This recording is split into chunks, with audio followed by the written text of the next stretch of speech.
नमस्कार दोस्तों, रामायण में माता सीता के नाम से आप भली भांति परिचित हैं, परंतु हम में से बहुतों को ये जानकारी नहीं है कि माता सीता ने आखिरकार किसको श्राप दिया था। तो आइए आज हम उसी के बारे में जानते हैं। बचपन में सुनी कथा के अनुसार श्री राम के 14 सालों के वनवास के बाद वे जब गया आए अपने पिता का पिंडदान करने के लिए, तब पिंडदान की सामग्री लेने राम गए थे नगर की ओर। माता सीता उनकी प्रतीक्षा में वहीं फल्गु नदी के तीर पर बैठी रही। इस बीच पिंडदान का मुहूर्त हो गया। कथा के अनुसार माता सीता को वहां दशरथ की पुकार सुनाई दी। वे मांग रहे थे उनसे पिंडदान। सीता माँ ने उन्हें बताया कि श्री राम इसी के लिए नगर गए हैं, आते ही होंगे। तब राजा दशरथ ने कहा कि पुत्री, तुम इस मुहूर्त में अगर बालूका का पिंड भी श्रद्धा से दोगी तो वो भी मेरे लिए इतना ही महत्व रखता है जितना कि जौ के आटे का पिंड। इसलिए हे पुत्री, विलंब न करो, इस मुहूर्त में ही पिंडदान करो।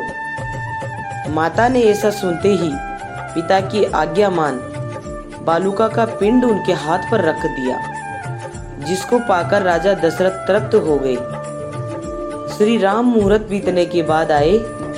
माता ने उन्हें सब कुछ बताया, साथ ही ये भी कहा कि पिता बालूका पिंड से तृप्त होकर गए हैं। इसके साक्षी ये फल्गु नदी, पास में घास चरती ये गाय और ये पीपल का वृक्ष है। पर वृक्ष को छोड़ सबने झूठ कहा कि हम कुछ नहीं जानते। माता को बहुत दुख हुआ उनके इस कृत्य से। उन्होंने गाय को श्राप दिया, तुम पूजनीय हो, फिर भी तुमने जिस मुंह से झूठ कहा उसी मुंह से मेला खाओगी। हमेशा तुम्हें झूठा ही खाना पड़ेगा। और इसी श्राप के कारण कभी कभी गाय ऐसा करती दिख जाती है। फल्गु ने कहा, जाओ, इस मिथ्या भाषण के कारण तुम दरिद्र हो जाओ।